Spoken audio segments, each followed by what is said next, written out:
স্থানীয় সরকার নির্বাচন কবে হবে তা কিন্তু একটি সংবিধানগত একটি পদ্ধতি, এবং আমি আজকে যদি বলে দিই যে অমুক দিন নির্বাচন হবে, এই কথার কোনো অর্থ থাকবে না।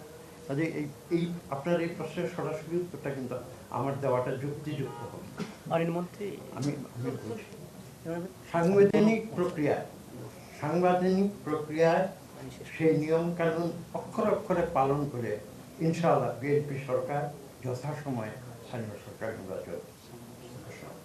এখন তো আপনার যেটা হলো যে স্থানীয় সরকার, আপনি বলছেন তৃণমূলের মানুষের কথা, সেই ক্ষেত্রে তো সবগুলো স্থানীয় সরকারের বিভাগই তো আপনার প্রশাসক দিয়ে চলছে, সেক্ষেত্রে তো দ্রুত নির্বাচনটা জরুরি। এবং এর আগে যিনি স্থানীয় সরকার মন্ত্রী ছিলেন তিনি বলেছিলেন যে 1 বছরের মধ্যে সবগুলো স্থানীয় সরকার নির্বাচন হবে। তো আপনার টার্গেটটা কি?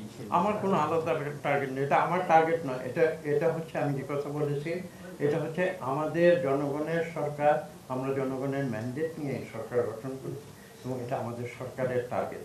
এবং এটা বুঝতে হবে একটি গণতান্ত্রিক প্রক্রিয়ায় এখানে দুঃখের সঙ্গে বলতে হয় যে আপনারা বিগত নির্বাচনগুলো দেখেছেন, এমনকি আমি বলবো 2008-এর নির্বাচন, 2014 নির্বাচন, 2024। আমি আট কিন্তু বিশেষ করে বলছি 2008, 14 এবং 8, 14 এবং 18 এবং 24, এই 4টি নির্বাচন আসলে জনগণের ইচ্ছা প্রতিফলিত করে নাই। এবং দীর্ঘদিন পরে আমরা ভাগ্যবান যে 2026-এর 12 ফেব্রুয়ারির নির্বাচনে সত্যিকার অর্থে জনগণের প্রতিনিধি হিসেবে আমরা আজকে আপনাদের সামনে আসি। যে কারণে আপনার সেই প্রশ্নের উত্তর যে জনগণের যে ইচ্ছা তার প্রতিফলন হিসাবে আপনি 1 বছর তো দীর্ঘ সময়।